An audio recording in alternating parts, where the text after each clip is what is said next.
Just about ready, Rebecca? All good. Okay, we'll call the meeting to order. So this is the first business meeting of the 2018-2022 Municipal Council for the Township of Edwardsburg Cardinal, and it also happens to be the last meeting of the 2018 year. So I'd like to welcome everyone here this evening. And second item on the agenda, I'll call for approval of the agenda. Deputy Mayor Deschamps. I would move that the Municipal Council approves the agenda as presented. There we go. Okay, the motion is on the table. You've heard the motion. Mr. Mayor, is there a seconder for that motion? Oh yes, you didn't read the seconder. Sorry. Moved by yourself, seconded by... Seconded by John Hunter. There you go.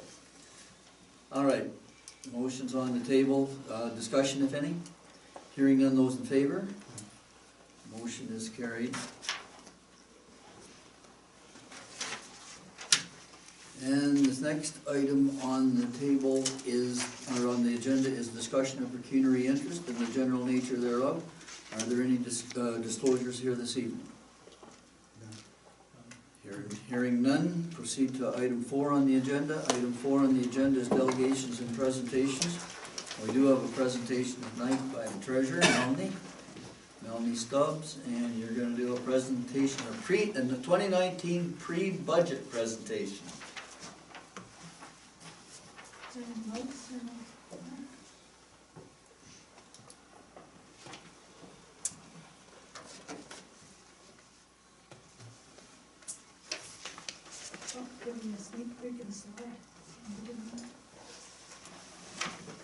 Trying to decide which screen is going to be best. It's pretty hard to do.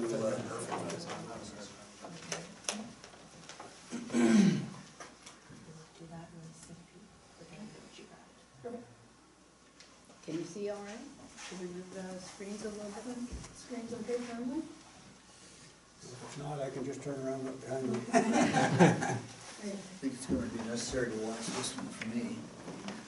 So this presentation I've done previous in advance of previous budgets, and it's not really the budget, it's a pre-budget presentation. So it's really intended to kind of give council a little bit of a backgrounder on where we stand in terms of various aspects to budget, in terms of what we have to look for, that kind of thing.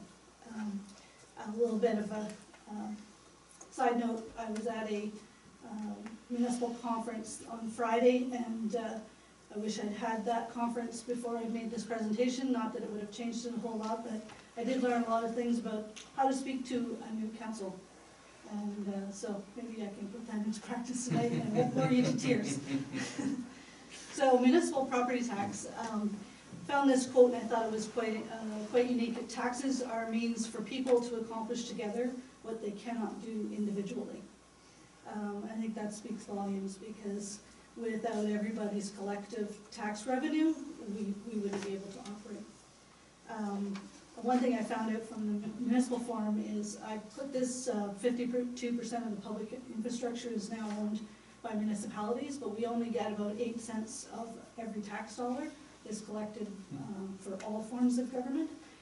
It used to be about a 1/3, 1/3, 1/3 split, and all of it's been shifted, or the majority of it's been shifted to municipalities. But you know, all the other taxes like income tax and consumption tax is at the higher level. We only get about 8 cents on the dollar.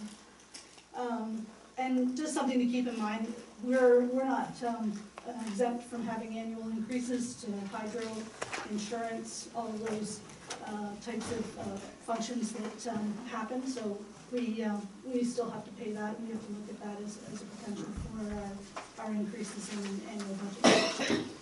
So our departments and functions, so in terms of a financial return, we have to submit to the ministry based on functions. So there's several functions, and then we break it out even further into different sub-functions or departments within those functions. So we do general government, which is usually comprised of a council budget and administration. Protection services is the fire department. Policing, which is provided by OPP. The Conservation Authority, which is provided by the Six Nations. Protective services, which is our animal control building department. Our lovely Mr. Hopkins, and bylaw enforcement, is all under protected services. Transportation is public works, mainly the roads.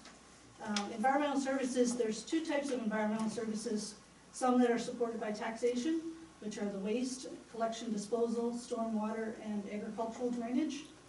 And in continuation, there are environmental services not supported by taxation, which are water and wastewater, and those are supported by user fees, not supported by taxation dollars.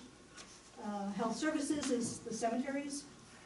Under recreation and cultural services, we have parks and pools, recreational facilities, all of our recreational programming, and libraries falls under that. So we have a library grant that goes to the library, but we also support the actual buildings of for the two libraries under taxation.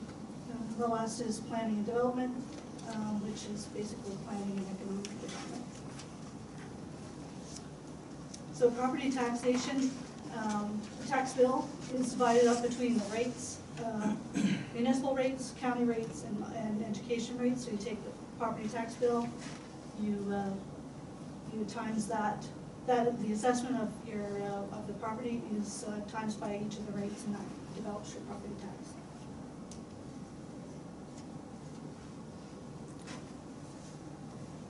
So a median property assessment in Edwardsburg is about $197,000.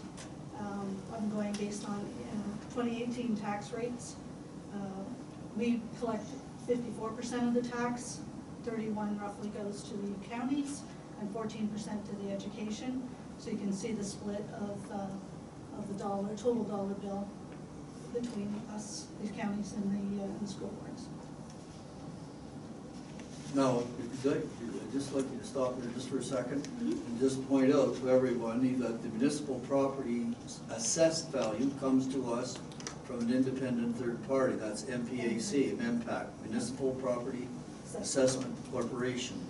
We determine the municipal tax rate that you see at the top box. The United Counties determines the county tax rate, and the province determines the education rate and sends that to us in what, about January or so? Yeah, we usually know the first part of the year, certainly before we set our tax rate. We have to know all these rates before we set our final, because we collect on behalf of all the other authorities and submit to them on a quarterly basis. And I guess the other thing to point out is that when we talk about the median property value, the median is the halfway point. Half of our properties are assessed higher than $197,000, and half are assessed at less than $197,000. And this is just residential? And that's just residential. Yes. And those are just residential rates as well. Mm-hmm. So I've done this slide before in last year, and just to try to put property tax in comparison to monthly expenses that a property would incur, just to kind of do a comparison. Based on an average property, we saw before the $197,000 of the median property, the annual property tax is around $2,300 or $194 per month, divided between the townships, the counties, and school boards. So it's about $200 a month divided between the three authorities. Again, I want to reiterate that the township's portions $1,200 or $1,270 or $105 per month. If you take away the OPP and the Conservation Authority, which is about $18, it's left with $87 a month for all the services that are provided by the township. So in other comparisons, to drive your vehicle, roughly $160, although I just found that mine was $196 a month.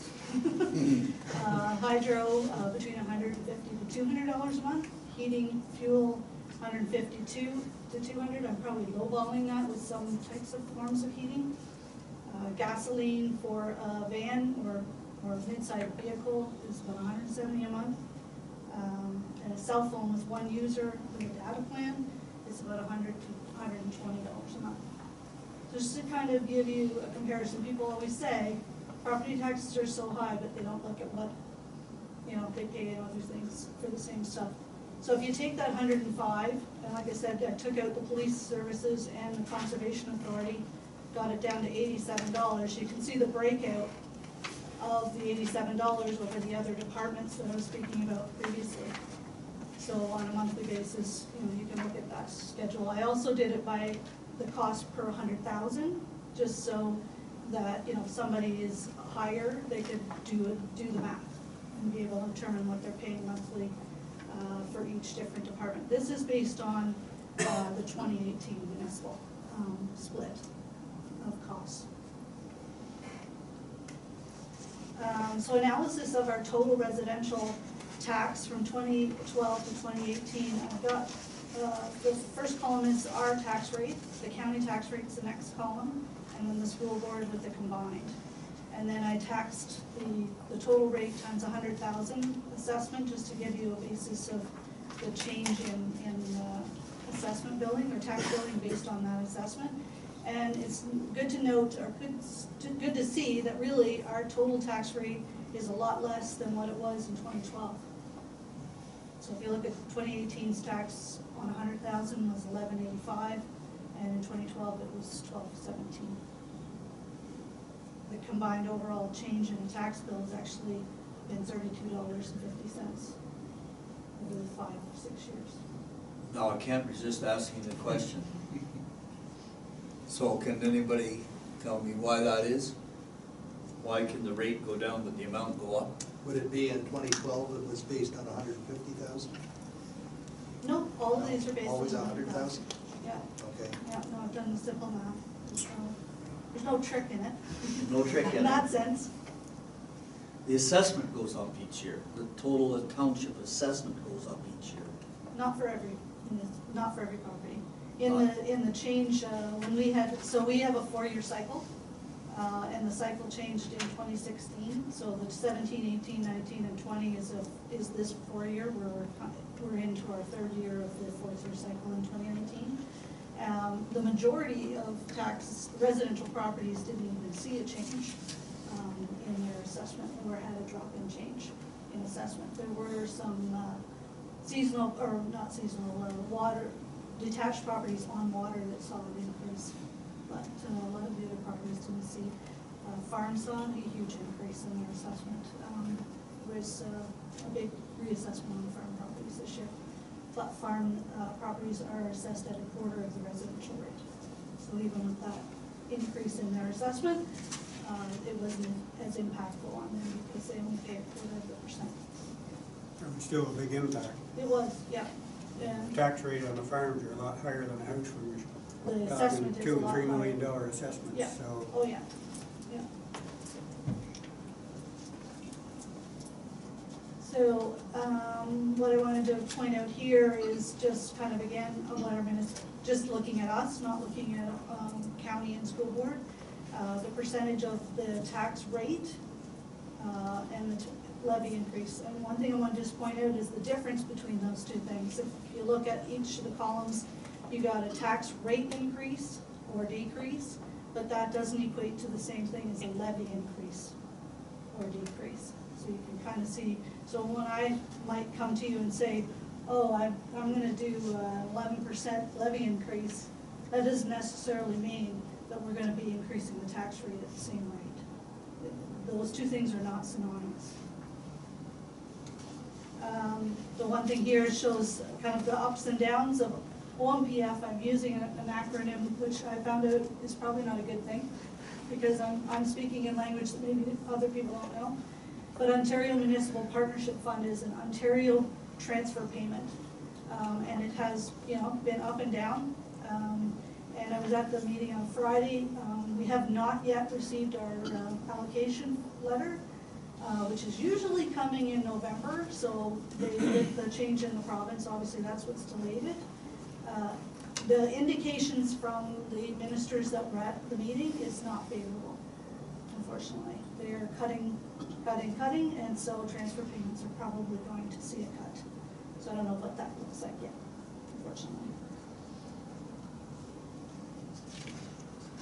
So what we have to really decide is, do we maintain, increase, or decrease service levels? Because basically council has a couple of choices.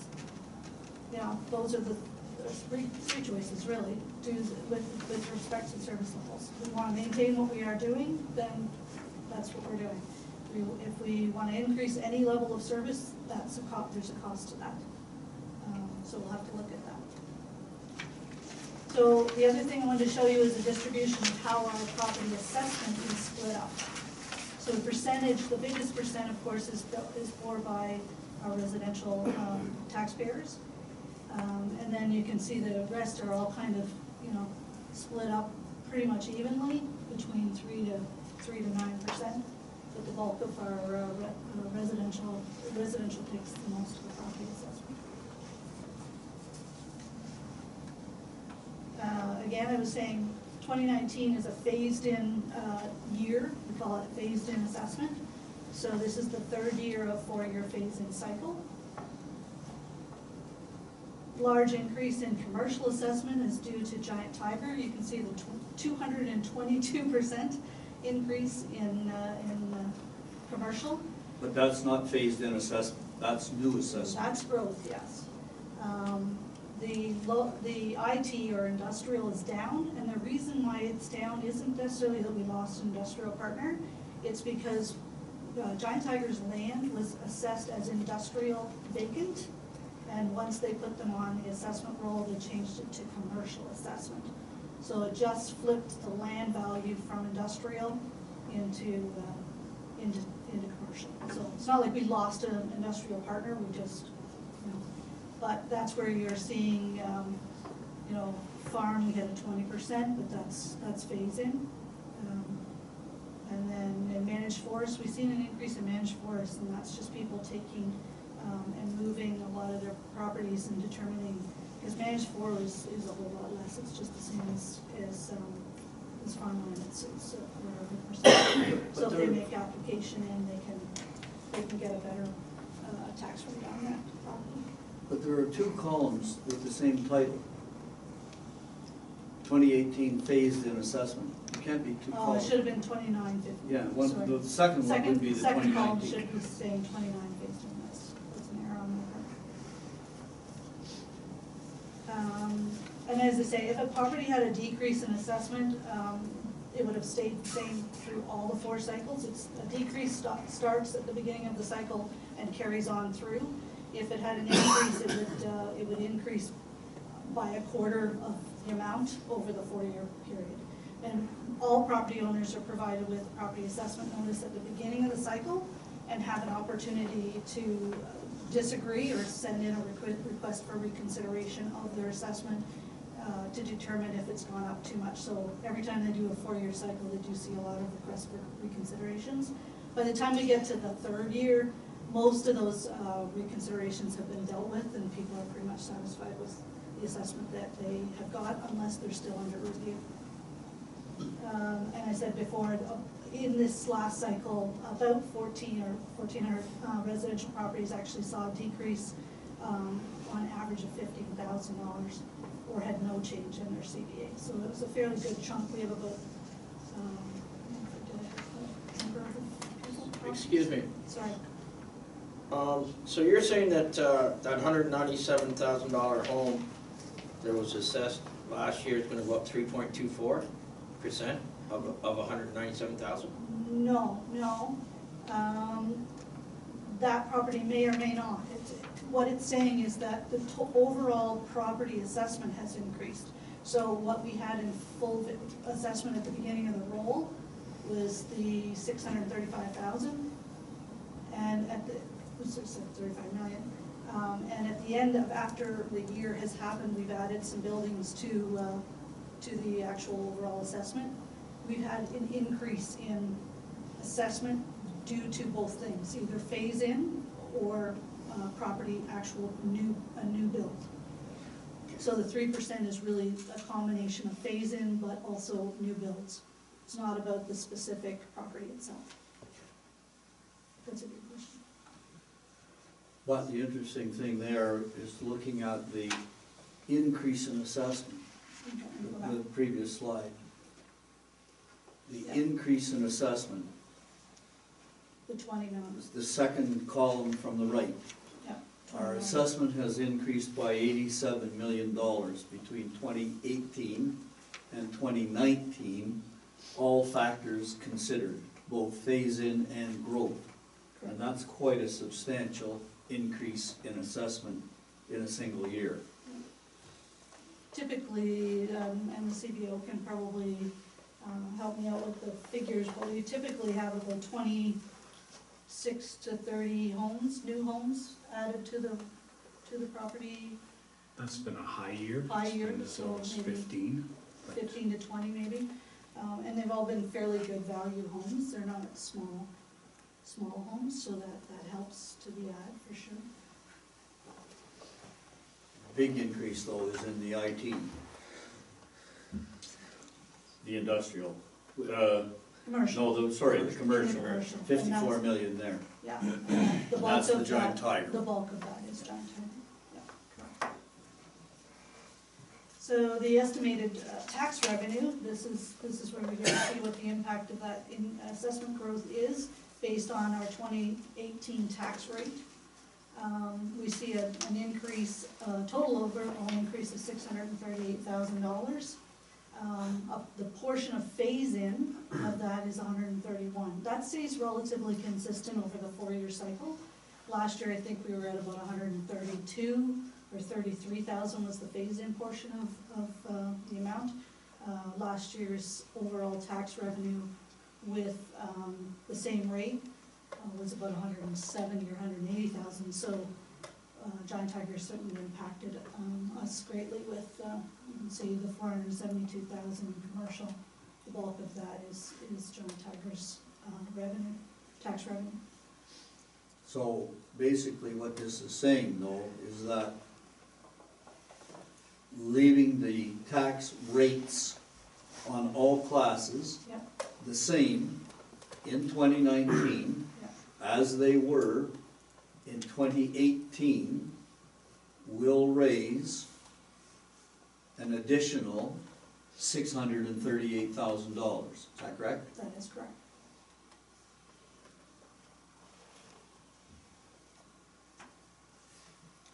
So 1% of a tax levy for us is $55,812.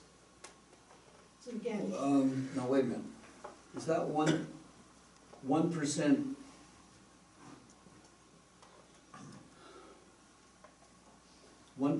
of the levy is $555? $55,000. Okay, but what is 1% increase in rate? Haven't got to that yet. Oh, okay. I don't do tax rate right now, because there's a lot of factors that go into building a tax rate. We have to determine A, how much we're spending, and B, how we're gonna fund it. And there's lots of ways of funding it. One of the ways of funding it is through raising taxes. Municipal governments are facing a big challenge in that we have very limited revenue streams. We raise money through user fees. We've seen an increase in our user fees with recreation. We have done a change in our building department fees, but those fees, all those little user fees are a small revenue stream, and when you're considering we're talking a $10 million budget, it's not, it's a little bit, but it's not helping us to the extent that tax revenue is really our mainstay for what we have to spend our money on. Like I say, the only other place is with grants or with transfer payments, and the province is not looking to be too forthcoming with some grant money. So some increases in our tax levy. So what things that will impact on why we have to raise the levy, or will need to raise the levy. An annual CPI increase in salaries. We've got, the owner's increase right now is looking at 2.29%. Enhanced CPP, so the federal government has determined that they need to enhance this Canada pension plan. They're doing that over a 4-year cycle. They're gonna add 0.15% to the contribution rate every year from now until 2022, as well as increase the maximum earning limits. So that impacts us directly because whatever employees pay, we match that.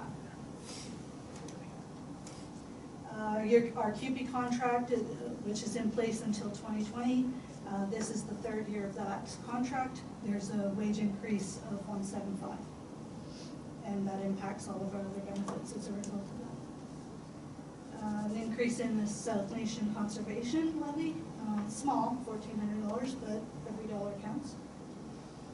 Decrease in the annual donation from the Port of Johnstown of $19,000, and this has been going on for as long as I've been here. The port has contributed to the arena and Cardinal Arena on a declining scale of a $19,000 each year, so this is another decrease of 19. They were at, I want to say 88,000, but I can't remember the specific, and I think we're down now to 69, or it could be we're at 69 and we're down to 50. I don't know, something like that. In 2018, we had budgeted to transfer $10,000 out of the policing reserve. It's the reserve is set aside so that if we did see any spikes in the policing costs, that we would have a little bit of cushion money. So in 2018, we actually saw a bit of an increase, so we pulled $10,000 out of the reserve. I'm proposing that we don't touch it this year. The police costs actually dropped a tiny little bit. So there would be, if we don't pull any money out of the reserve, there is the $77 or $7,800 we would have additional on the levy. And our federal gas tax, I guess the feds are doing the same thing as the province, has dropped down by 64. What's that based on? That's an allocation they provide us annually. It's an estimate. No, it's an actual allocation. They allocate it to us. They've provided us with the schedule of allocation up until 2021, I believe, or 22. And for some reason in 19, it dropped from our 2018 allocation, but then it goes back up for 2021. It goes back up over our 2018 value. So I'm not really sure why they did it that way, but it must be somebody. Yeah. They must have needed to balance something. So decreases in tax levy, so things that will help us to not have to raise the tax levy. Our OCIF, which is Ontario Communities Infrastructure Fund, it's a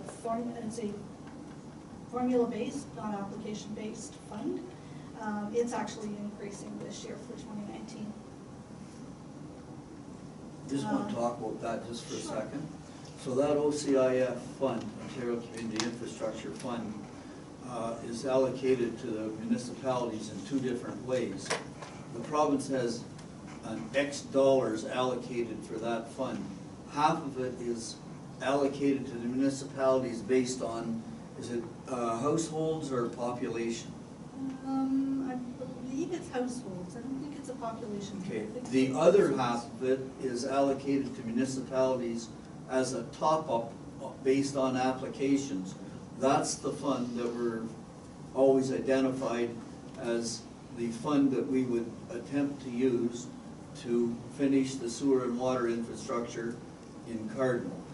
And that's the fund. We've been turned down twice, I think, from the top-up, and we're now in for a third application to get a top-up from that fund. And I think the maximum top-up that we can get is 1.3 million? 1.6, I believe. 1.6 million. So that's the one that we're gonna be lobbying for pretty heavily from now until the decisions are made. And I had put OMPF funding in this slot, probably optimistically so before I went to Friday's meeting. So technically, I think I need to move that up into the other box, unfortunately, because from all indications, we will probably see a decrease in that OMPF funding, which means it will consequently relate to an increase in our tax levy if we need it. An increase in commercial assessment, that's what's showing, what I've showed you there. We've seen a nice increase in commercial assessment. We have other commercial partners coming on board. We'll see that in supplementary billing, hopefully, throughout 2019. So that helps not having to raise the levy.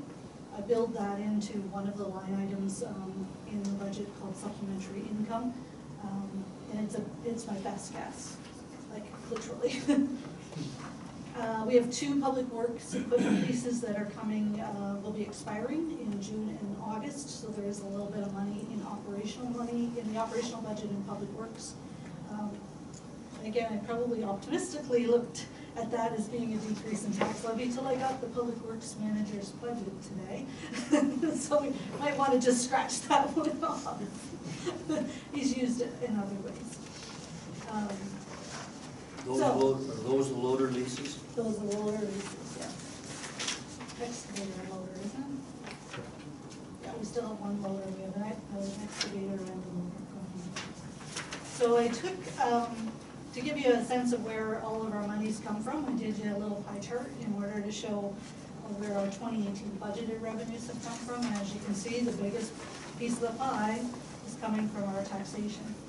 OMPF has been the next largest, and then you can see recreational fees is our next one, along with the Port of Johnstown, and then we get our other little revenues. So I can't emphasize enough that taxation is unfortunately the biggest place where we get our money to do our job. Wanted to demonstrate user fees and how we've been trying really hard to increase those user fees over a number of years. We've done a big change in administration in the last year, where we took on, our deputy clerk and another staff member took on death certificates, which has given us that little spike. Building a bylaw that stays relatively consistent, and although it does go up and down, depending on the type of business that are, the building that's going on in the municipality. Fire department, there's not a lot of revenue there, unfortunately. With the service we just have to provide, and it doesn't really lend us. MTO, this year actually, we got a little bit more money from MTO for responding to some vehicle and accidents. I'm not sure whether we can bank on that as being a consistent revenue. Public Works, most of the revenue that comes, user fee revenue comes in Public Works is really aggregate, scrap, not even scrap metal, culverts, installing culverts for new builds and stuff like that. The waste disposal, that's where we're seeing some scrap revenue, recycling revenue, tipping fees, and our bag tag sales or bag sales.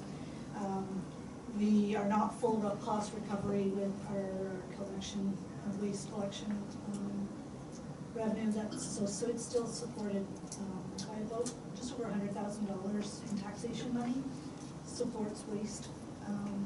And recreation is where we see on a regular basis each year we've increased the fees in order to try to cover the costs. But consequently, you'll see in the next slide that the costs in recreation go up just about as fast as we try to raise the revenues. So you see budgeted operating expenses for each of the department. I don't know, there's not a whole lot to say necessarily about that. I mean, there is ups and downs, and it really just depends on staffing levels. A lot of times when we bring into a department, we have those additional costs. Some of that has some bearing to that. But this is all budgeted numbers? These are not actuals for budgeted, earlier years? They're actuals for the first few years and budgeted for 2018. Budgeted for 2018? Yeah. So I wanted to provide you with a bit of a capital analysis of what we've spent over the last 5 years, 6 years. So you can see we've done anywhere from 1.6 up to 2018's budget was 2.2 now. We have an annual amortization of our tangible capital assets of about 1.5. So we've heard this from our auditors, as long as we are replenishing based on our amortization, that's good. That's kind of good. Amortization is based on historical costs, so technically we're just kind of maintaining the status quo where we really need to be a little bit more aggressive in terms of replenishing. We'll find out later how later on in the year we'll be bringing forward our capital assets so that you can see get a better picture of where they're at and what we're striving to accomplish over each budget year. Being mindful that even, most of our staff members are actually ratepayers, so they're mindful of the fact that, anything that they put forward will potentially hit their pocket as well, so. But this just gives you an idea of typically what we've done, where we've spent our money, and that kind of thing. Yes, but we've consistently outspent our amortization. Our amortization, yes, and the auditors have praised us for that, for the fact that we've at least been able to, make sure that we're spending money to keep our assets, we're not depleting our assets to the point of unsustainability, so that's a good point for us, for sure.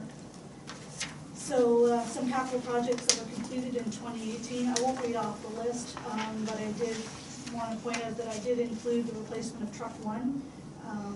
I'd taken that off of the budget, and I realized afterwards the operations manager reminded me that we didn't actually replace that truck 1. We, just before the budget finished, we switched it over and we moved some of the money towards the lease for the new loader, and we did not replace truck 1, but it's still on the road. That's a light truck, I think. Yes? Yeah. It's 211. See here. So then I wanted to give you a sense of reserves and reserve funds. Just to explain reserves and reserve funds a little bit. Reserves are unrestricted amounts that are set aside within budget. So they're not a physical money set aside. We levy for that amount of money, and that amount of money flows in and out of our working funds account. So we set aside the budget, we certainly tax for that, but when we tax for that, we always don't get, everybody doesn't pay their taxes. So there's about between $800,000 to $1 million of receivables that seems to sit on our books on a regular basis. So even though we've taxed for those reserves, we don't actually have the physical money all the time. So it's not segregated, it's not put into a fund where it creates interest. It just gets used throughout, and so we tend to borrow off of it and pay for things within the budget. It helps us to it helps us to be zero, because we can't actually budget for a deficit or a surplus. So at year end, we will, once the dust all settles, there will be some changes to the values that you see here. I've highlighted public works and planning for 2 reasons. Planning and public works both have projects, the OP review and planning, that has to be taken out of that reserve. And the public works capital, the big project that hasn't been taken out of that reserve for 2018 is Walker Street. So those 2 will see a big decrease. Now, if we come up with a surplus at the end of the year, the policy is to divide the surplus up over the departments based on the amount of capital that's required over the next 10 years. It's a percentage base. That's policy that we usually do. So I think we'll. But these balances transfer over to the next year. They do. We carry these. I'm really hoping for a surplus for 2018. I haven't got right down to brass tacks yet to see whether I've got that, but I had budgeted for a $200,000 supplementary, and I'm well over 400,000 to 500,000. So there is Well over what? 400,000 to 500,000 because of Joint Tiger for the most part. So that's revenue for 2018. Yeah, so Okay, it's but about when 300,000 more than I anticipated. But you're saying that we allocate that overage to these reserve balances, not to the reserve funds on the next Not page. to the reserve funds, correct. And that's where I have a lot of problems, gentlemen. So reserve funds are actual segregated funds. Most of these funds are restricted for a specific purpose. So your water and sewer systems are supported by the users of those systems. And as a result of that, Any of the money we collect from them, or we don't use, gets segregated into a specific fund for that system. You know, it's designed so that it can be sustained by the users. And in some cases, like for instance, the Fed gas tax, we have to put that in a separate segregated fund. That's something the federal government requires of the township, and maintain interest bearing on it so that when we don't use it, because you don't have to use your federal gas tax in the year in which you get it. You can actually, you know, keep it going and build it up for a period of time and then use it. And then we've got industrial parkland and then the industrial parkland investment. Those two reserve funds came about from the sale of our land, industrial parklands. So we have, you know, specific things from that. The Cardinal Hydro is the proceeds from when the township sold the hydro to out, and so that money is segregated. We get a dividend on that. On our share of the hydro, and so that gets put into there and it's used for the residents of Cardinal. I wanted to show you this. This is really easy to see on the screen, so I do apologize for that size. This is a schedule that I'll bring each quarter to council, and only really want to highlight on that is the 2 or 3 debts that will actually come off the books in 2019.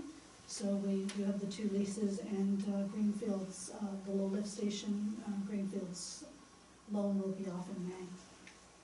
May 19. Mm-hmm. So one of those leases was a loader, the other one was the excavator. Well, that's the highway, right? Yep.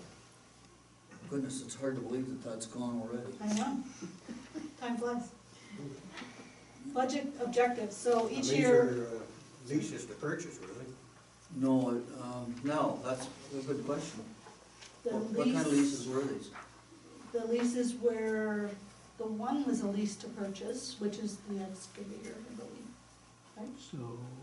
So with the loaders, they are a lease to purchase. And at the end, there is the payment is a plus or minus $1, and the excavator is a lease, and then there's a buyout. Potential buyout, yes. Okay, so do we do, so the balloon payments at the end, do we know the numbers? Sorry, for the loader?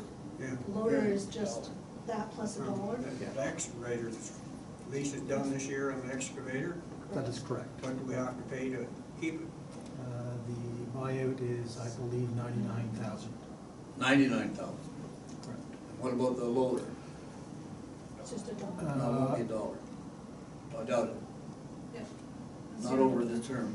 We could have only been a 4-year, must have only been a 3 or 4-year term. The loader was 4 years, 48 payments. 48 payments. Correct. And at the end of those 48 payments, there's $1 only, plus or minus. So it could be $2. Okay. Basically, you're saying we need $100,000 in the budget this year to keep that excavator. Or release, release now. Well, that's certainly one option. There's certainly other options available. Well, yeah, the bank loans too. Bank loans are release. Yeah. Lease payments, oh. So in terms of budget objectives and considerations, of course, in budget, we always want to maintain our financial health. We want to maintain affordability for all taxpayers. We want to provide sustainable services to all taxpayers. We're trying to incorporate a 5 to 10-year capital plan while building our reserves. And we have succession planning for staff. Budget considerations, there's 3 or 4 budget considerations that are not going to be included in the first draft of the budget. I'm planning to bring the first draft of the budget excluding these so that the council can make a decision outside of what we present as a budget on these, and there'll be a business case on each of these provided by the department that's applicable. So, as we all have heard before, our recreational coordinator position will end at the end of the year. It was funded by a fund, about 50% of that position was funded outside. So we have to decide whether to maintain that coordinator position as a full-time staff position without that external funding. What we try to do. There is, of course, the potential to increase the bylaw officer's position to a full-time. That's to support either some form of property standards if we're going down that path. The potential of an addition of a full-time mechanic to service the township fleet. It's just an idea that the operations manager has brought to senior management, and we're just going to build a business case to see whether that is something that we need to do or could do to see. We won't see the return on the investment initially, but maybe over time we would see that. And again, we've been doing that gravel to surface treatment program, and whether we include that in this year's budget again and at what rate. Next step, proposed business budget meeting is the first budget draft will come with all your operational and capital budget for consideration on the January 7th meeting. Second meeting will be review of capital. So we want to specifically look at that aspect of the budget, knowing what the operational impacts are. And the third meeting can be a review of departmental budgets. That's where we can look at those business cases for each department that has a business case to bring forward and try to decide whether we want to proceed or not proceed on any one of those choices. Mr. Mayor, if you and management we're going to meet on the 7th of January, are these proposals going to be to us before the holidays so we can have them? Nope, I hope not. I don't like that kind of Christmas present. Are you saying the business plan proposals? Well, the first copy of the draft, I'm going to have it a week or a couple of weeks ahead of January 7th. It's going to have to be done before I leave for holidays, so it will be done on the 21st, and if you guys want it, I can give it to you. I would. But, yeah, because I have to bring my grandson in the East Coast right after Christmas, so my intent is to have it all done by the time, I leave, before I leave for holidays. What's the will? Who wants to see it before that? When do you go? It'll be ready on the 21st, you're Yeah, saying? before Christmas holidays, I will have it all I done. won't. You need a good present. It sounds like everybody would like to see it, so if it's gonna be ready on the 21st, then I don't know what our schedule is, and I can't remember the dates, but is there a way of getting it to us sometime after the 21st, before the 25th? Since they all seem to want it in their stockings? I think the 21st is a Friday. Yeah. So somebody will find a way to get it to you. For Friday, for the 21st? Yeah. You guys are so nice. We can wait till the We can 27th or wait. 28th if you'd like, and you can have it for then. I just don't find it congruent with the holiday season. Yes, but it's better to have it ahead, Mr. Mayor. We're all property owners. We know, when we look at the budget, we know where we don't buy Christmas presents. Yeah, well, actually, with the kind of assessment increase we're getting, I'm thinking that we should be looking at giving the taxpayers a bit of a break here. But anyway, we'll see. Any other questions for the treasurer here? Good presentation, I'd say that. Hope I didn't bore anybody too much. Are you I was kidding? trying really not to. Oh, no. Because a lot of times when a finance person sits up here, everybody glazes over with, let's grab people. What? Questions? So December 21st, we are gonna have our first draft? Is that what you're saying? If you want it for that date, I can certainly do it. Just for my own clarification. Sure. Go ahead. The 600,000 that is forecasted as positive, we can't budget other than for zero, right? That would be a zero tax rate increase at that level, yes. At that We would level. no change to the tax rate. Now, that's our tax rate. I don't know what the county's gonna do. School boards have lowered their tax rate every year. It's not the school board, it's the The province. province has lowered for the education, has lowered theirs every year since 2012. That may or may not offset whatever the counties may choose to increase. So, yeah, our level, we keep our level the same, that's, Be at that, that's, at that number. would be that number. There may be a few things that tweak in and out for some write-offs or they might catch an assessment that they didn't catch, that they might add in early. But for the most part, yes, that's, if we don't change our tax rate, that's the one we moved.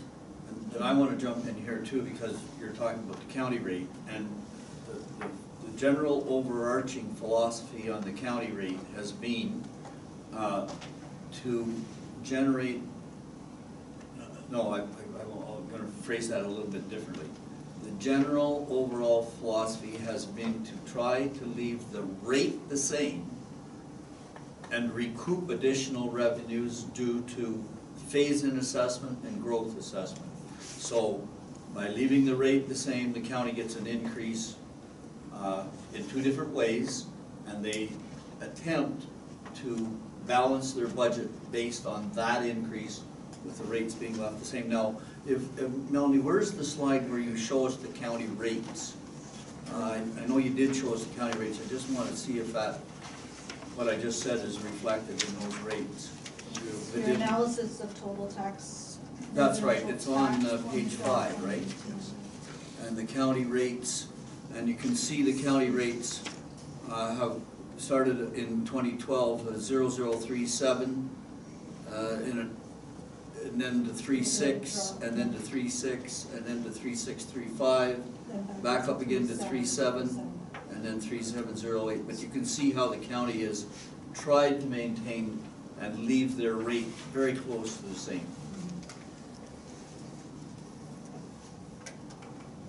And you can see how, if you look at our rate, our township rate, what is it? If you look at it from 2012 going on down, 6206, 6141, 6141, 6079 is down, 6018 is down, 6351 is up, and then 6442 was up again in 18. So, and those are just residential rates. That's just the residential rate, but all the other rates are based on that. It's a ratio of the residential. But the provincial government's pretty steady too. It looks like pretty, it doesn't go in a big jump either. Like It's It should come down. It's come down every year. Yeah. And I think that's the same premises that the mayor is saying, that based on the additional assessment that's in the province, they don't need to raise their rate. They're getting enough additional money from the additional assessment. This, you're looking at the province, you're looking at the DTH, it's big growth up there, so they're getting a lot of money from that area of the province. So they don't need to really change the rate. They can either lower the rate and still get as much revenue as they had previously. Go ahead. For my own ignorance again, the county tax rate itself is the same for all of the counties? For all of the townships So within the county. it doesn't vary from township to township, it all No, stays. it's whatever, treated yeah, the same. whatever the county sets for a residential rate is applied in Augusta, North Grenville. Yeah. And I think, you can correct me in this statement, that the county is the body which sets the relationship, The ratios, yes. the relationship or the ratio between the residential rate and the other rates. And so, for example, the residential rate is always taken to be 1, and then the industrial rate is 1 point something, the commercial rate will be 1 point something, and the farm rate is generally 0.25. So the county sets what they call the tax ratios. And sometimes that gets delayed until February, March, April even. I don't think they've done a whole lot of change in ratios. No, we've tried to leave the ratios the same. Yeah. Yeah. There was a big push last year to, from the farm group to lower the farm rate, but that didn't get much traction at county council.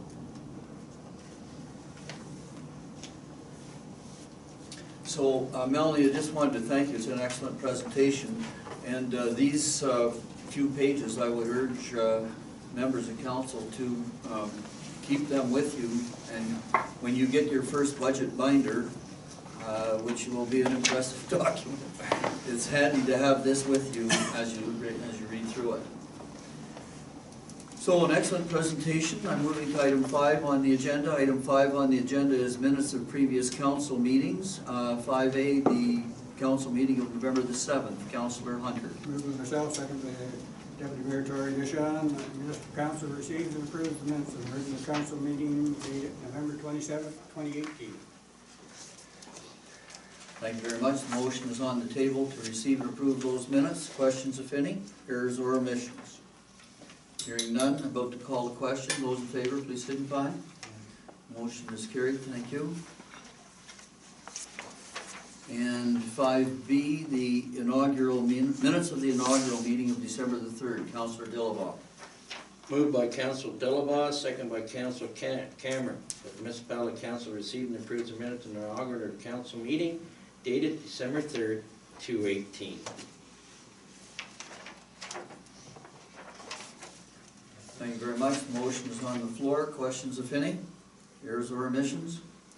Hearing none, about to call the question to receive and approve the minutes of the inaugural meeting of December the 3rd. Those in favor? Aye. Motion is carried. Thank you.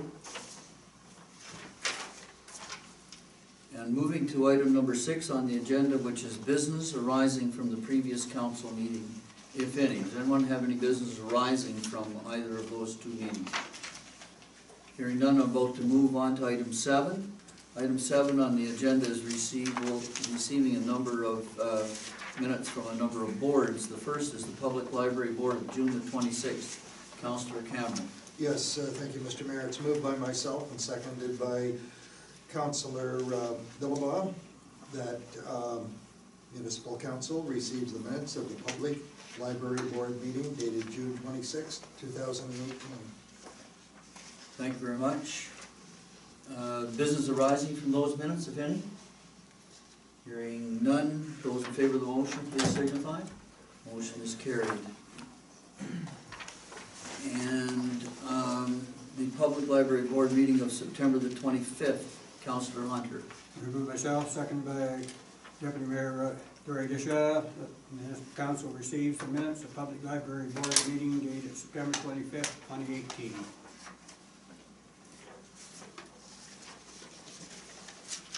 Thank you very much. Questions, if any? Just one from me, Mr. Mayor, thank you. On the CEO's report B, third page in, under grants, $500 for a new iPad. Could I have some explanation on that? Now, how do we deal with that? Madam CAO, do you have anything to say? Thank you, Mr. Mayor. We do not have information with respect to the library board's spending, but certainly I can get in touch with the CEO and request an explanation and get back to council on that. Just forget about that, Madam. I'll bring that up at a library meeting. Thank you. Okay, and just for the information of councillors, the Public Library Board is established under the Library Act, and as such, we benefit them by providing them with a grant. And although we do appoint members to the Library Board, they are a separate incorporated entity acting under their own act, the Library Boards Act, and consequently, we really don't have much to say about the manner in which they spend their money. So, I have the minutes of September the 25th on the table. Those in favor? Aye. Motion is carried, thank you. And now the Public Library Board meeting of October the 23rd. Councillor Dillabaugh. Moved by Councillor Dillabaugh, second by Council Cameron, that the Municipality Council receives the minutes of the Public Library Board meeting dated October 23rd, 2018.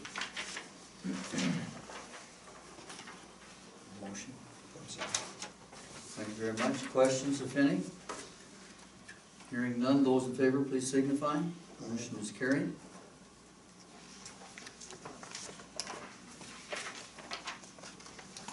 And now 7D on the agenda, the Community Development Committee meeting of November the 22nd. Deputy Mayor Deschamps. Moved by myself that the community. And seconded by? And seconded by John Hunter, that Municipal Council receives and approves the minutes of the Community Development Committee meeting dated November 22nd, 2018. Thank you very much. The motion is on the table. Any questions with the minutes of that meeting? Hearing none, I'm about to call the question on the motion. Those in favor, please signify. Aye. Motion is carried. Thank you. Okay, now getting to the action and information items, which is item number 8 on the agenda. Item 8A is the 2018 year in review. Councillor Hunter. Moved by myself, second by Deputy Mayor Tory Deschamps, that the Municipal Council receives the 2018 year in review report. So, councillors, this is a year-end review report. It's generally completed and put together by, I think, Deputy Clerk Rebecca Williams. She prepares a very comprehensive report at the end of each year. Questions, if any? Well, we can't let all this work go without asking a few questions. I just have one then. Go ahead. If you insist. The, on the page number 3 of 4, under administration, bullet point amended animal control bylaw, clean yards bylaw, and parking bylaw. Could I get copies of those bylaws, please? Of course. As you can see from the report, it was a pretty busy year and a lot of paperwork completed, a lot of reviews of various bylaws. So I have the motion on the floor to receive the year-end report. Those in favor of the motion, please signify. Motion is carried. Thank you.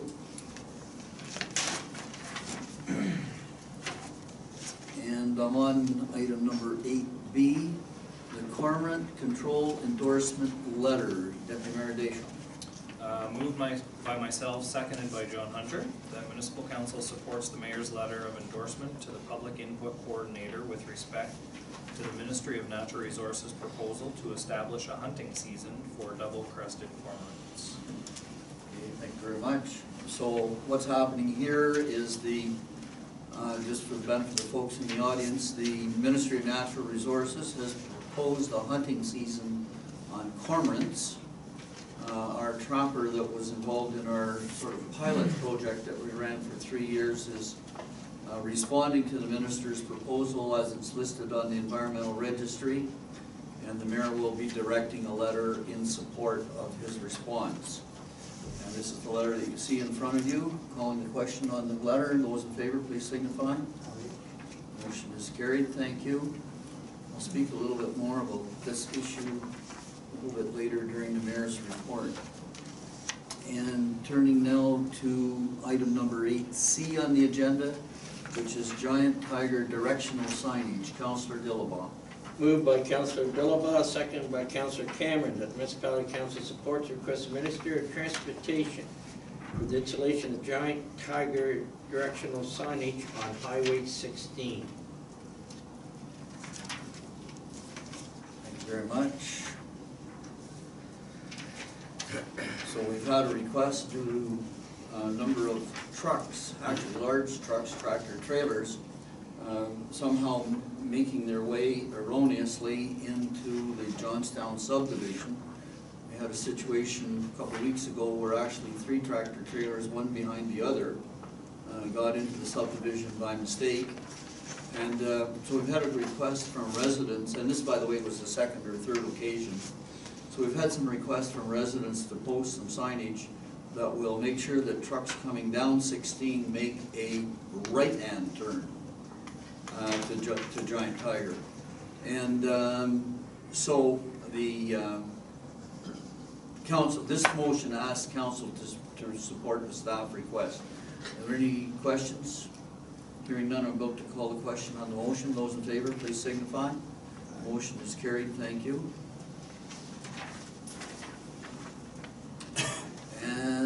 now moving to item number 9 on the agenda, which is the correspondence package.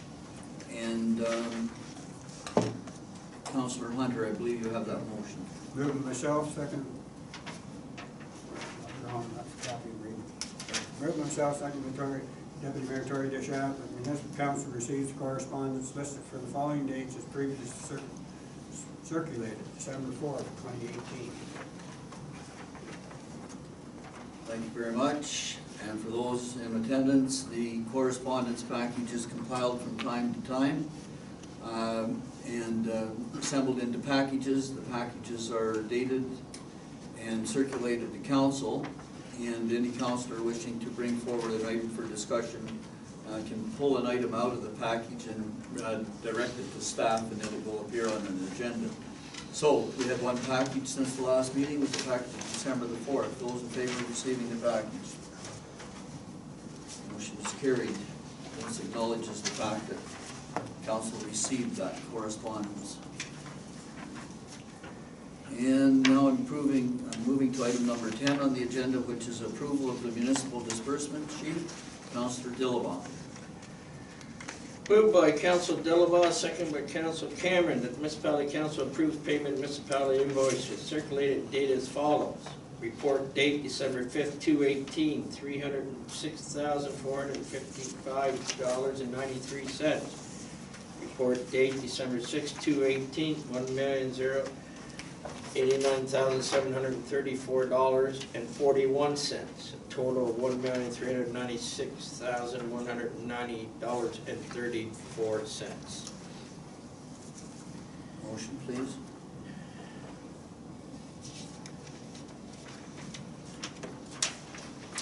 Thank you very much. The motion is on the floor. Questions, if any? Hearing none, I'm about to call the question. Those in favor of the motion, please signify. Motion is carried.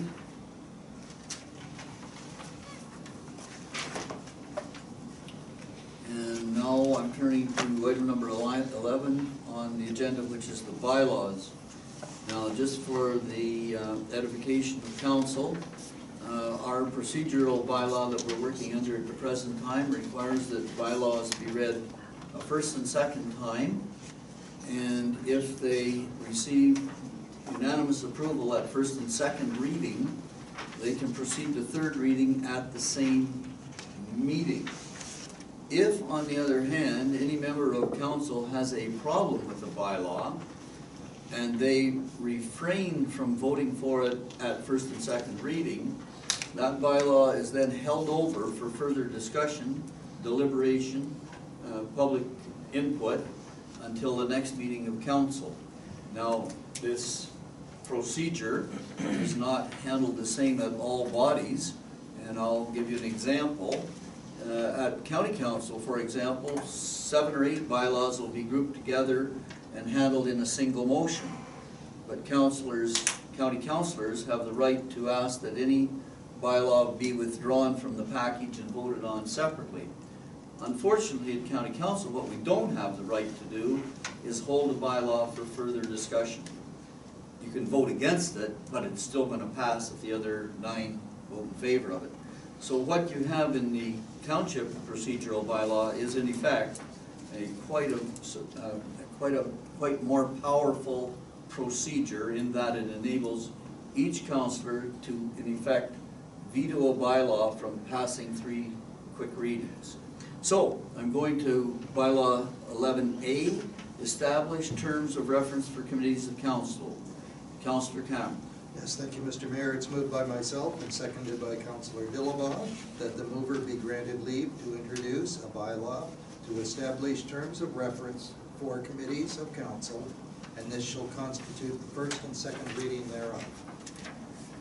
Okay, and so these terms of reference have been circulated. Everyone's had the weekend to review them. Discussion, if any? Just Councillor Hunter.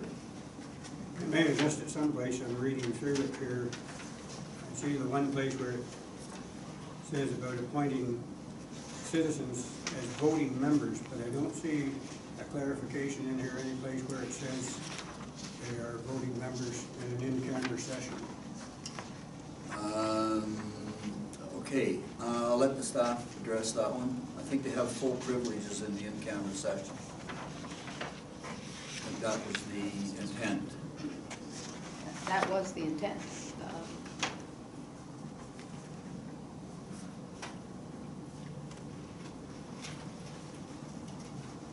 It may not be specifically stated, but I think the intent was that they had full voting privileges in the open session, and they were to be considered as fully welcome in the in-camera session with voting privileges.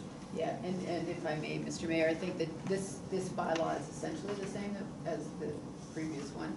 What we did was, under membership, we said all members of council, the previous bylaw said +2 non-voting, so we just took out the words non-voting.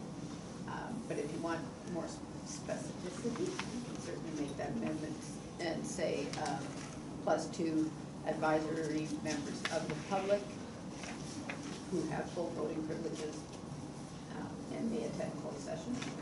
Okay, so it's up to you whether or not you wish to proceed as per present practice, or whether you wish to have the bylaw held for revision. I'll leave that up to you on when I call the question here.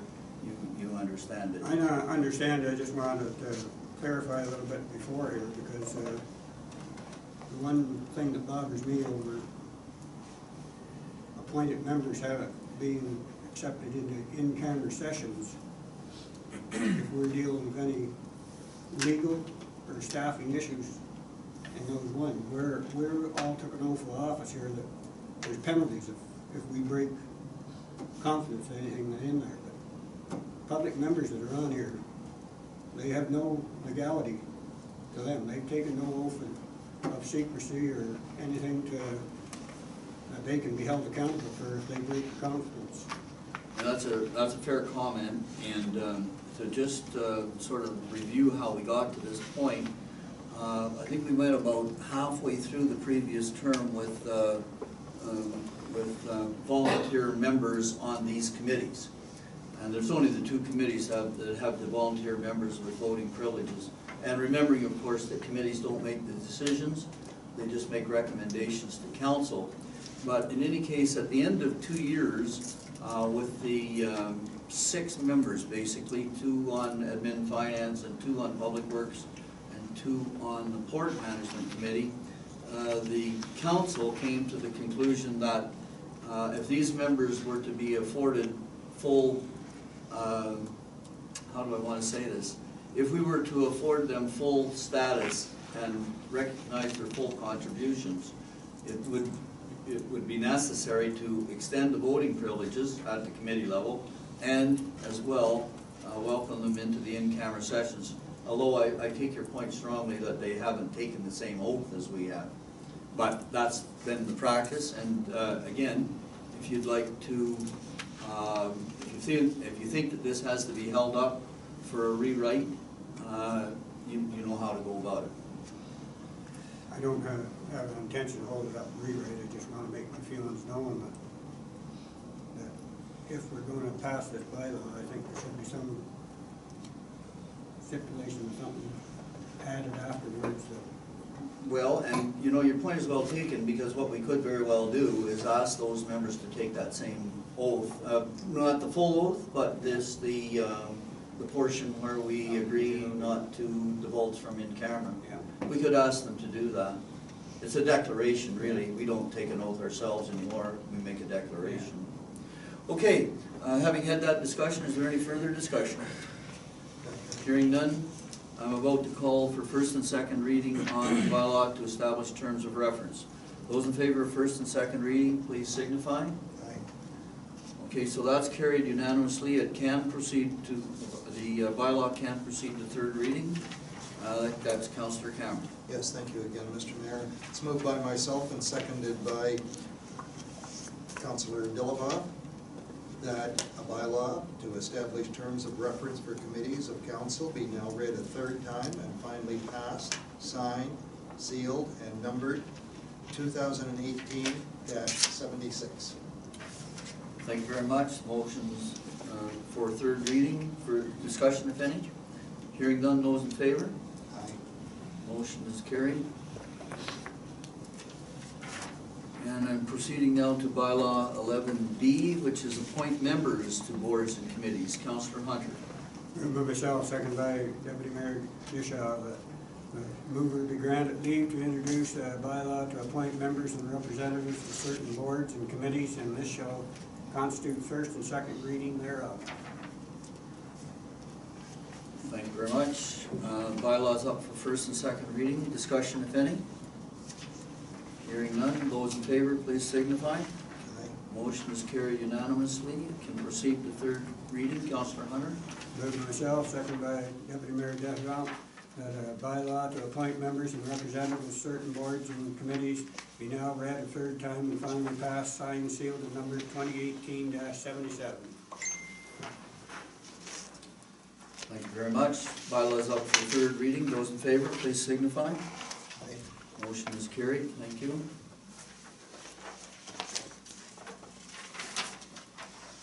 And proceeding now then to item 11C, which is appointing a library board.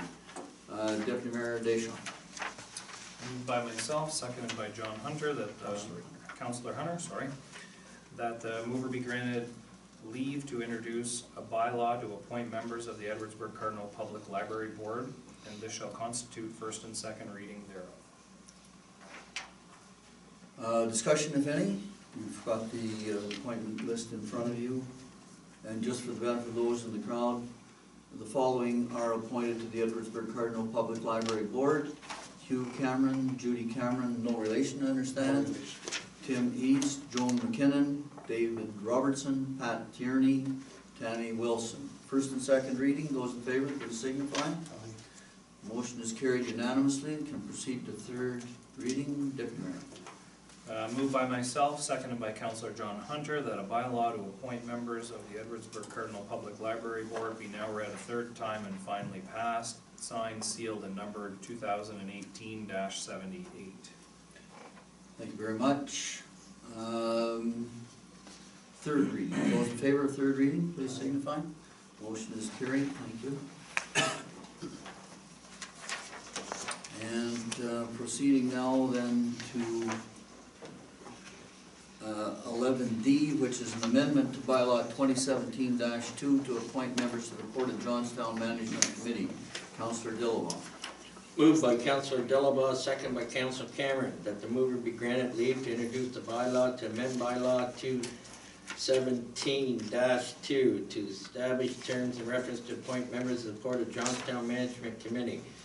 And this shall constitute the first and second reading thereof. Motion, please. Okay, first and second reading on this bylaw for the Port of Johnstown Management Committee. And again, for the benefit of those in attendance, the said committee shall be composed of the following: Patrick Sale, Chair; Tori Deschamps; Hugh Cameron; Stephen Dillabaugh; John Hunter; Joe Hendricks; Frank McCauley. We're naming each one as individuals. First and second reading. Discussion, if any? Hearing none. Those in favor? Motion receives unanimous approval. It can go to third reading. Councillor Dillabaugh. Moved by Councillor Dillabaugh, second by Councillor Cameron, that the bylaw to amend bylaw 217-2 to establish terms of reference to appoint the members of the Port of Johnstown Management Committee be now read a third time and finally passed and signed, sealed, and numbered 218-79.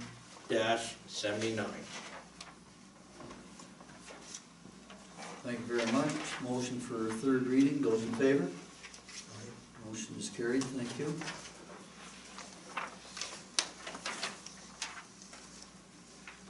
And that completes the bylaws. I'm moving to item 12 on the agenda, which is the CAO's administrative update. And Councillor Cameron, I'll ask you to bring the motion forward. Yes, thank you, Mr. Mayor. It's moved by myself, seconded by Councillor Hunter, that Municipal Council receive the CAO's administrative report as presented. Okay, so what we will do, we'll hold the motion until after the CAO submits her report. The report has been circulated. Everybody's had an opportunity to review it. And I'm sure there'll be questions coming forward, but I'm going to ask the CAO if she'd like to review the highlights of her report, or the whole report. Either its entirety. Thank you, Mr. Mayor. There is a little bit of news with respect to the 7:30 truck stop, so I did want to draw your attention to that. We have now, they had their, receiver had their court hearing with respect to the taxes on Friday, and did order that the tax portion of the outstanding can be paid immediately. We expect to receive the funds sometime this week, potentially, 143,000 rather. There is also still the outstanding amount that the township paid for cleanup costs to facilitate the fire marshal's investigation. The insurance company for the 7:30 truck stop is liable for at least part of that. They've made an offer, but our solicitor advises that she feels the offer is low, that the fact that they've made any offer at all is an admission of liability, and so she feels we should hang tight on that until we get a better offer from them. So that is a bit of good news, although this has been a long, slow process. I think we've all learned a bit of a lesson. Just before you go on there, if I could interrupt, what is the outstanding balance with regard to the cleanup costs? Madam Treasurer, do you know that? It started off at about $230,000 initially, but we've since added some interest charges when we billed it initially, so I think we're probably up to closer to $3. It was $3,000 or $4,000 each month was added in interest charges, and it's been a year and a half since we All right, initially. So what's the total, sir, If- roughly? Started off at $230,000, but we've had interest on it, so I'm gonna say closer to $300,000. So going back, again, I'm gonna go direct through the CAO direct. So the tax portion, which is the 143,000, in effect is the smaller portion of that account. And the CAO has indicated that the insurance company has made an offer to settle. And the lawyer's recommending that we don't accept that offer. But if I may, Mr. Mayor, just before we go too far down the path, the offer is made by the insurance company to the receiver, not to the township. So while the township has opportunity to provide an opinion and a request, the offer is to the receiver. So we couldn't get that, maybe, we might not Through get the that chair. full pot. Through the chair? Sorry, through the chair? Excuse me. Well, I think we've been told pretty clearly that the insurance company is not likely to pay the interest charges. We're still hopeful that we'll end up with the $230,000 that we are out of pocket. Okay, so that gets us to the point. The receiver, we're told, is holding sufficient balance to cover the entire amount? $450,000. So the receiver is holding the full amount. What is our input to the receiver's decision? Through our solicitor. Through our solicitor. Is our solicitor at all recommending that we take legal action against the insurance company or against the receiver? I mean, we wouldn't really have an action against the receiver because he's basically holding all. Can we not appeal to the receiver to go back to the courts for release of the full amount? Yes. And that's essentially what she's going to do, but she has advised that it's not reasonable to expect the interest charges to be paid. Fair enough. Although I can see that that's negotiable, but at the same time, we've waited a long time and we've carried this. Mr. Mayor, to the chair, Yes. and maybe through to the administration, when it was a fire destroyed it, how did we end up cleaning it up? Okay, I'm gonna let the CAO answer that because it was a long convoluted process, if you would. That's indeed a long, convoluted process. The fire was considered somewhat suspicious in nature. There was an explosion involved, and the fire marshal's office required a fulsome investigation as a result of that. So they requested that the township remove the water from the basement of the destroyed structure so that they could do their investigation. And we did that, and then it was discovered that the water was somewhat contaminated and had to be dealt with at a sewage treatment plant or a waste treatment plant other than our own. So there was costs to pump it, store it, and then dispose of it. All of which probably wouldn't have created a problem, except for the company then went bankrupt. And that's where we landed up holding the bag on that one. So, lesson learned. If the fire marshal requests us to clean up a site for an investigation, we just turn him right over to the owner and say, yeah, you feel free to talk to the owner, but we're not involved. We were trying to be helpful, and it turned out not to be a good way to do things. The fire marshal's office has been very supportive in our quest for getting the money back. And certainly once the costs were incurred, and the insurance companies refused to consider covering it until the investigation was complete, because they were concerned about it being a suspicious fire. The solicitor, our township solicitor, then advised us to put those costs on the tax roll of the property, which we did, because the feeling was that was fully recoverable as if it were taxes. That turned out not to be the case, and so here we are now. And we are for sure going to get our taxes, but the cleanup costs for that fire are still sitting out there, and I'm still very positive that we will get most of that money back. Was it Chair? Through the chair, yeah. What was the amount that the insurance company offered us? I prefer not to divulge that right now, Councillor. It'll be something for discussion if we get a more offer. Thank you. Through the chair again, if the fire marshal's office asked us to do this, in other words, requesting us to do work, and we don't get it from them, why is the fire marshal's office not responsible then for the cost? Essentially, just because they said no. Maybe we should have said no then. Yeah. Well, and as that situation developed over 2 or 3 days, and at the time that the fire was extinguished, and then right away, because of the highly suspicious nature, if I can put it that way. I mean, we were involved in quite a number of ways. One was providing security, and I think we had firemen there 24 hours a day, 24 hours a day for several days. And then the request came from the fire marshal's office almost immediately that they were going to do a full investigation. And at that point, we were only too willing to cooperate. And, I mean, hindsight is always 20/20, and we could have said to them, well, send us a letter. But, everybody proceeds on the basis of goodwill. And right up until the point it comes to the insurance company paying, and the insurance company doesn't extend us any goodwill, as we see. Luckily, because of the receivership, the receiver has been adroit enough to, once he sold the property, to hold in reserve the full amounts. And so basically we're covered cash-wise. The only problem that the receiver is having is whether he's legally entitled to release that amounts to us. Now, he's initiated an action through the courts to release to us our tax amount, and that has been, the courts have agreed with that.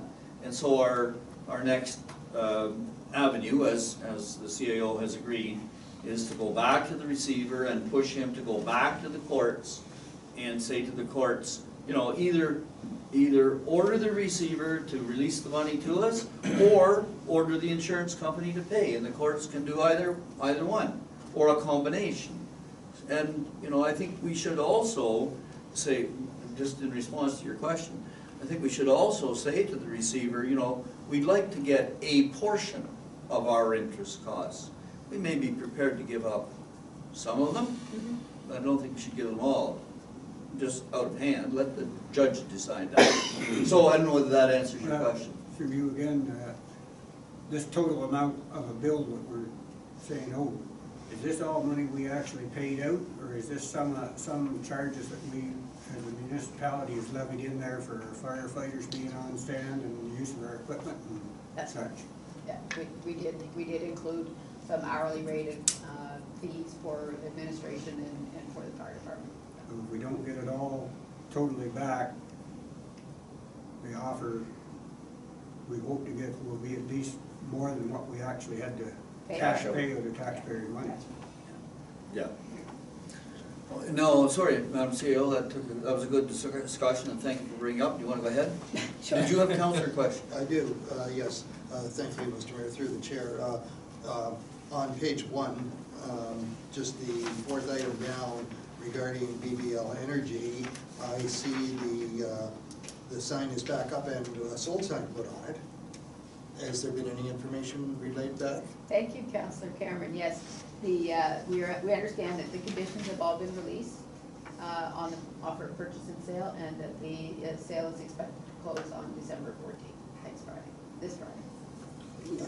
So, and I believe that the Lawsons will be in town the following week. 17th, 18th. Yeah, so we may get an opportunity to chat with them. Good, thank you. And that will be following the close, so we'll be in a better position to know how their project is proceeding. Additional questions or did you have additional things to highlight?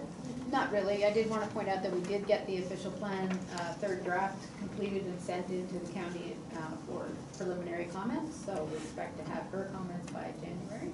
Well, certainly in lots of time for the next CDC meeting. Ben? Through the chair. There were some discussions about, or an email that went out about having someone come in for a presentation for our cannabis discussion. Yeah. I don't see anything on there for those dates. So that was kind of interesting because it was actually Councillor Dillabaugh brought that up to me last week, and I had sort of forgotten that there was a Municipal Drug Strategy Committee initiative through the health unit to provide us with some information. And we'd been offered 2 dates, if you remember. It was either December 13th or the 15th, 18th? 18th. And so I circulated that, and you all got back to me very promptly, and I sent that information off to the CAO in Prescott, who had started the circulation. And I never heard anything more about it, so after speaking with Councillor Dillabaugh last week, I sent another email off to the CAO, and I still have had no response. So I'm sorry, but I truly don't know if we have a meeting on Thursday night about with the health unit. That was being coordinated through PressCon? Yeah, yeah.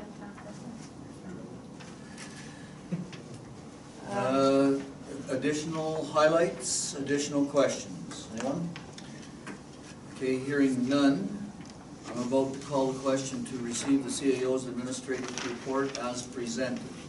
Those in favor? Aye. Motion is carried, thank you. So item number 13 on the agenda is council inquiries or notice of motion. Does anyone have notices of motion to bring forward? I would like to address one, Mr. Mayor. Go ahead. We've received several emails from a particular party on number 2 highway, just slightly within the cardinal boundaries, regarding speed limit, excessive speed coming into the village from the east. I would like to just put a subject out. Could staff possibly pursue some feelings from the county to reduce the speed limit coming into the area, into the cardinal area to the east to a 70 from 80 to perhaps cushion the blow to speeders that are coming in going from 80 to 60, perhaps the 70 mile per hour speed limit may weaken up a little bit, that there is a 60 mile an hour per hour, kilometer per hour speed limit. I would like to put that forward. Okay, so just a point of information here. Have you seen the reports that were generated by the speed calming devices? Yes, yes, I have, Mr. Mayor. Okay, so, go ahead. But I was just gonna suggest we could add it as a, an item on the Public Works Committee meeting in January 14th. That would suit me fine, yes. Right, Amy, go ahead. When it's for discussion, the entire report of including the speeds and that sort of stuff would be included with that for discussion. Sure. Any other notices of motion?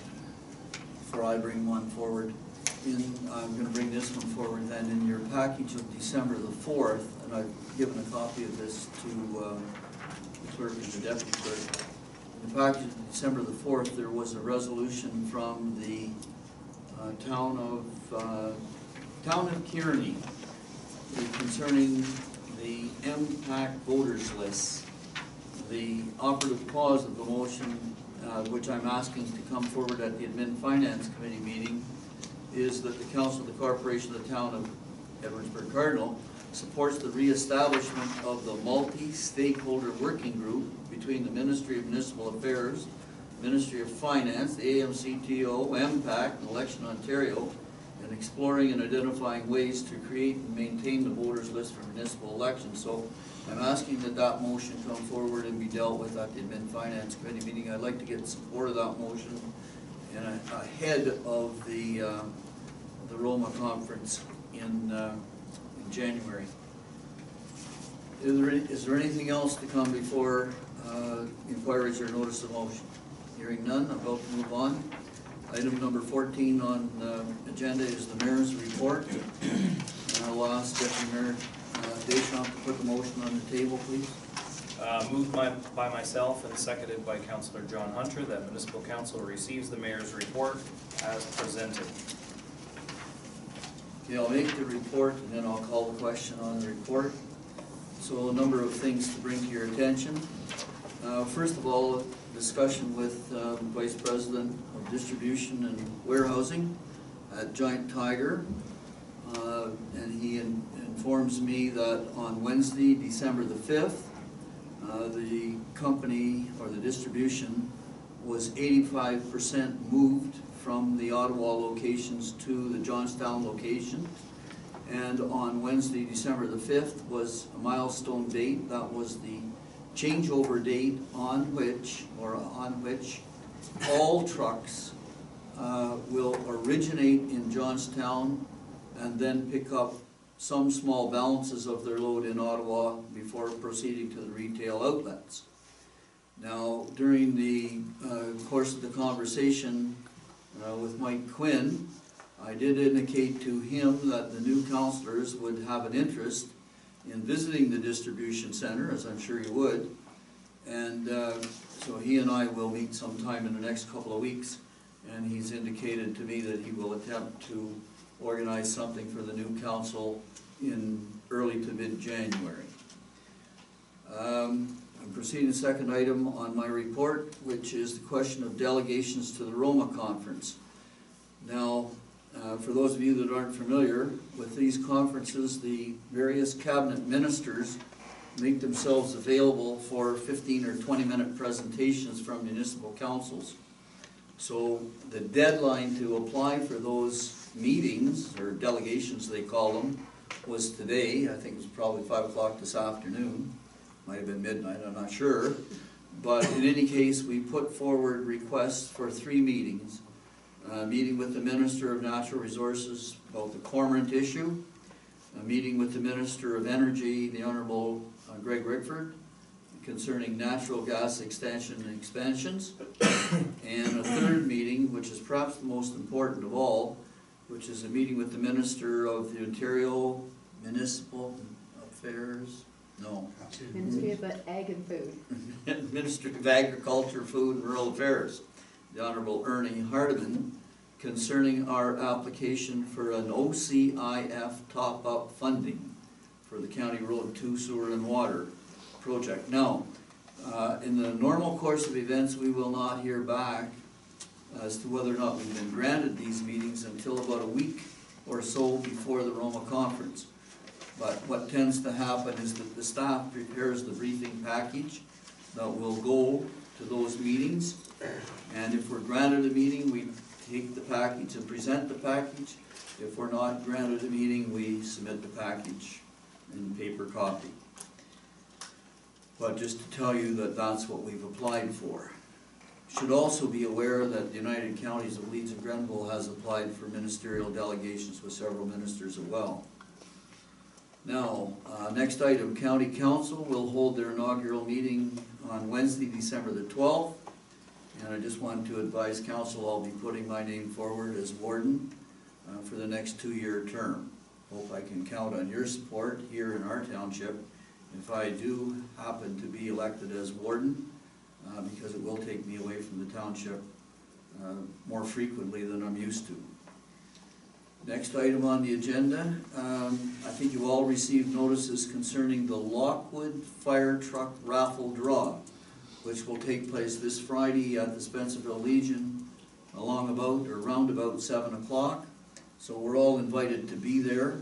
Extend our thanks to Lockwood Brothers for the work that they've done in collecting money through this draw. I understand there's a considerable amount of money to be allocated to the various fire departments that participated.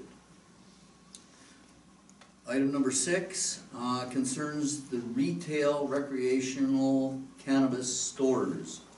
So as you all know, we have until January the 22nd to notify the province whether or not we wish to opt out of the program under which the ministry will grant licenses for retail cannabis stores in Ontario to open on April the 1st. Now, we've agreed to put that on the agenda for January the 7th. And there is a very extensive letter explaining how the financing of the $20 million will work. I refer you to the minister's letter of November the 20th that was in our package of December the 4th. The column that I've written for the paper this week goes into considerable detail as to how that money will be allocated. As well, the column invites the public to contact their counselors in the very near future, because January the 7th will be upon us, and we will be forced to make the decision either on January the 7th or January the 21st. So I'm proposing a public meeting, either a council public meeting or the mayor will hold a meeting just prior to the Admin Finance Committee meeting. And I'd like to get some feedback from council as to whether you think it should be a council public meeting or just the mayor sit and listen to whoever shows up. I'd like to have some feedback on that before I finalize the column and submit it to the paper. Who wants to go first? I'll go first. I'm willing to sit with you and listen to the public meeting, hear what they have to say. Okay, I appreciate that. Anybody else? Same thing? Same thing? Yeah, absolutely. I think it should be all council. Okay, I appreciate that. So we'll do it that way. And I think then the next thing that we'll talk to staff about is how much time we'll allocate, but we'll do it, our meetings start at 6:30 and we'll allow some period of time.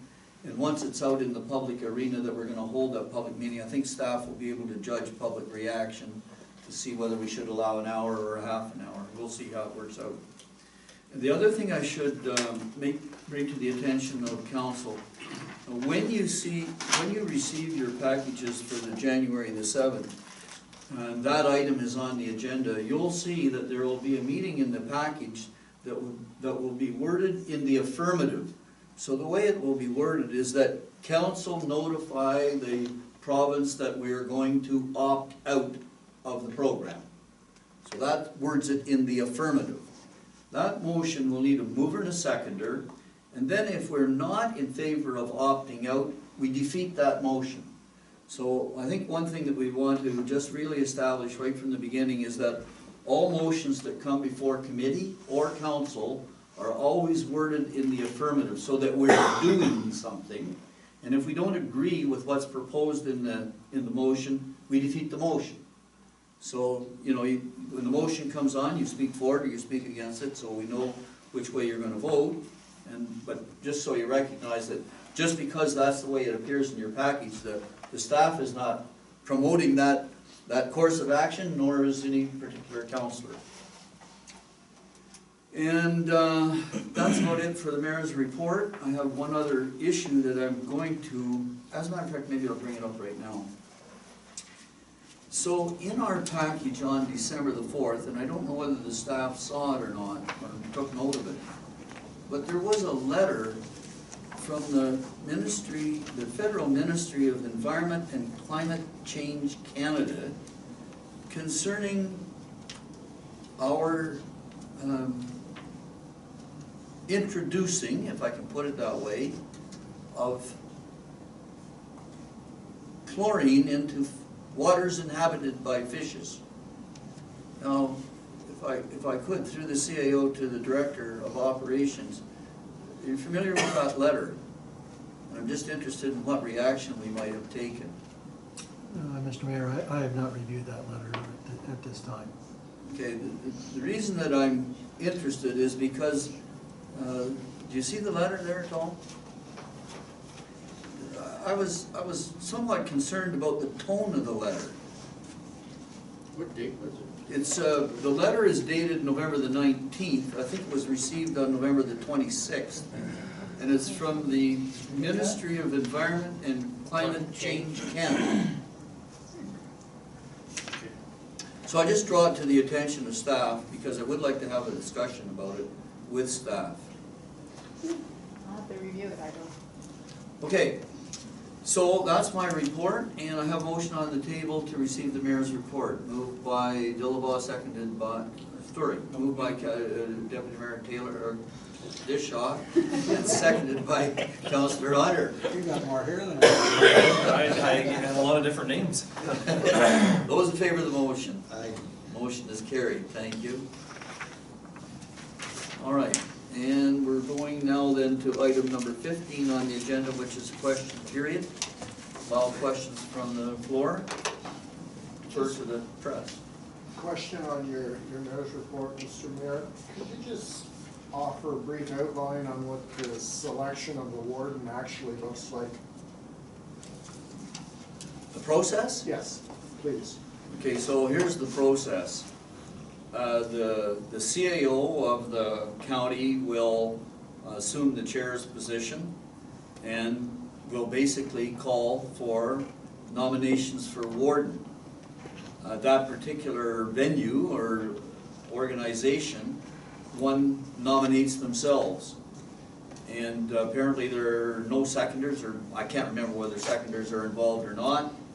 If there's more than one nomination, each of the nominated candidates is invited to make a short introductory speech. Once those speeches are concluded, the county staff circulates a secret ballot, and the warden is selected by secret ballot and announced by the CAO of the county. So the decision will be made on the 12th? Yes. Thank you. Once the decision is made, the chain of office is conveyed to the new warden. The new warden assumes the chair, speeches all around, photos all around, end of meeting. Thank you. Any other questions from the floor? Hearing none. All right, now, we do have item number 16 on the agenda, which is a closed session. And I'm looking for the motion, Councillor Hunter, I believe you have it, to proceed into closed session. Move myself, second by Deputy Mayor Tory Dishaw, that the municipal council proceed into closed session at 8:20 p.m. in order to address a matter pertaining to personal matters about an identified individual, including the municipal or local board employees, specifically union grievance. The receiving of advice that is subject to solicitor-client privilege, including communications necessary for that purpose, specifically minutes of closed sessions dated November 27, 2018. Thank you very much. The motion to proceed into closed session. Those in favor, please signify. Motion is carried. Thank you. We'll have a 5-minute break. Councillor, or Deputy Mayor Tory Bishop, that the closed meeting is now adjourned and the open meeting of Municipal Council does now resume at 8:42 p.m.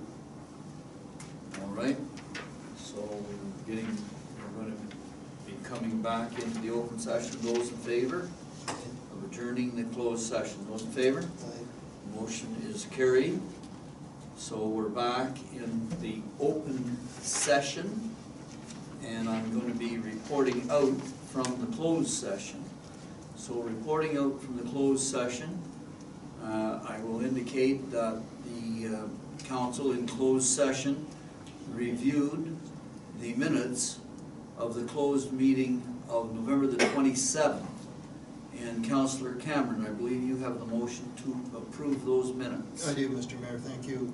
It's moved by myself and seconded by Councillor Hunter that Municipal Council approves the minutes of closed sessions dated November 27th, 2018.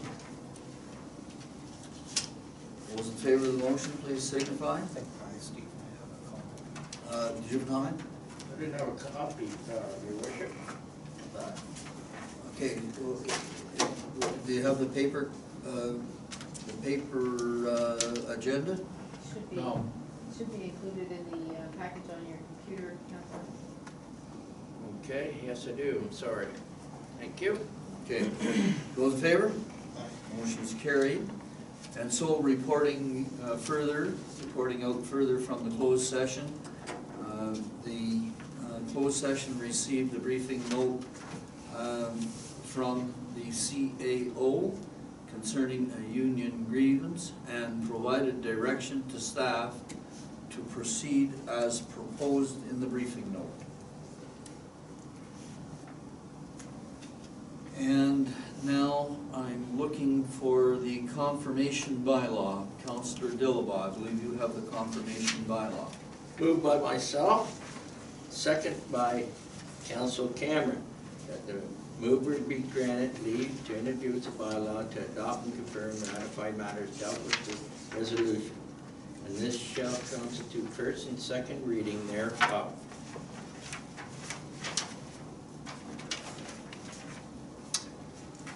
Okay, first and second reading. Those in favor, please signify.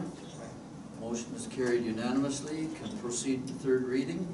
Moved by myself, second by Council Cameron, that the bylaw adopt and confirm and ratify matters dealt with by the resolution be now read the third time and finally passed, signed, sealed, and numbered 218-80. Thank you very much. Third reading. Those in favor? Motion is carried. And now the chair is looking for the motion to adjourn. Deputy Mayor Dayton. Moved by myself, seconded by Councillor John Hunter, that Municipal Council does now adjourn at 8:46 p.m. And I'm going to call the question on that motion. And those in favor of the motion? Aye. That motion is carried, and I'd like to congratulate you all for surviving your first business meeting.